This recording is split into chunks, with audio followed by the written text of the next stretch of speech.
съквартирантите решават да сложат ред и се организират ведомствено събрание.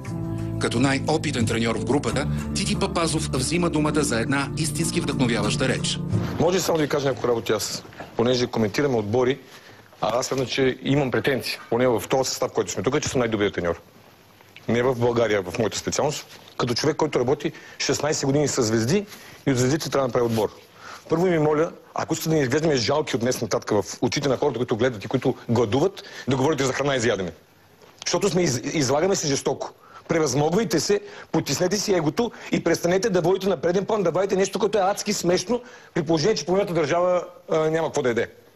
Никой не е останал гладен. Тук в този момент ние трябва днес да се определим. Ще бъдем ли един отбор, който да показва най-доброто от своите страни, за да бъде пример в държавата, или ще бъдем отделни единици? Защото който е решил да става първи, ако някой иска да става първи в този формат, трябва пак да покаже най-доброто от себе си. Не егоистично и не саркастично. Ние сме статистически вадка на това, което навънка в държавата битува. И това, че съдбата ни е дала някакъв шанс да бъдем малко по-известни, ни задължава да потиснем егото, защото е нормално да е развито, като се вече става някакво ниво известен, някакво ниво успял, да потиснем егото и да направим един отбор. За това обаче трябва компромис от всеки да мисли много повече за другите около себе си, отколкото за себе си. Трудно осъществимо, 17 различни хора, различни по цвят, по вид, по симпатия и най-страшното, ние сме 3 поколения, не го забравяйте. Имайте респект и уважение към хората, които са по-възрастни от нас, защото аз съм в средната граница и ви го казвам, тези неща могат да бъдат за пример на това общество. Не може естествено между 25 години или 70 години да бъде еднаква теглилката. Тя може да и бъде с извинение баба. Но запазвам доста. Ние няма как да се обичаме. И не може да се обичаме. Аз не мога да съм 10 дена тук и ми викат, обичам тебе. Как ме обичате за 10 дена? Нали? Дори да не е на 100% иска човек, и това не е много добре. Ние трябва да се уважаваме. И когато се уважаваме, едно по едно ще се надграждат другите неща. Това е базено, като трябва да стъпим. Респект и уважение към всеки друг тук, който е дошъл. А който съдбата го погледне, който хората го харесват, той ще стане първи. Не си мислете, че някой... Аз смятам, че ние сме различен формат. Формата на обикновения Big Brother, който някакви хора неизвестни могат да бъде плацдарм за тях. Значи от тук единствено нещо, което може да излеземе с високо вдигната глава и с човечност. Ако това успеем да го направим, това е успеха на сезона. А не индивидуалната победа на някой от нас. Успешен сезон е този, ако нашия Big Brother бъде различен, ако може да забравите сценката, да оставите зад гърба си победата, тя ще дойде този, който я заслужи.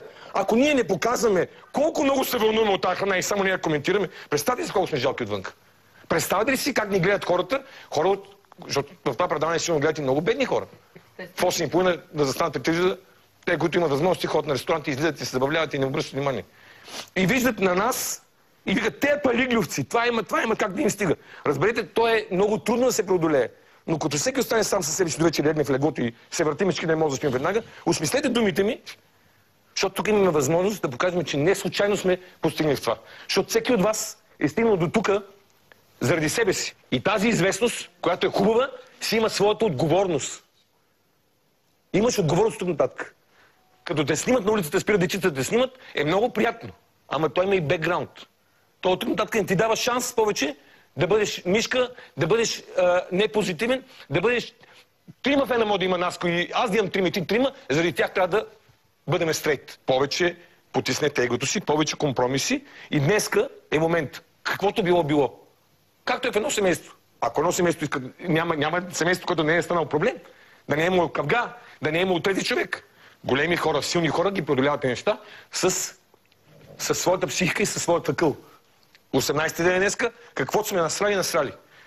Баст. Аз знам достатъчно колко съм загубил с моето влизане тук. Искам поне да не се обсъра. И няма да забравя думите на жена ми. Разделя ми си казва, не забравяй, че майка ти и децата ти гледат. Има ли по-силни думи от това? Няма да се излагаме хора.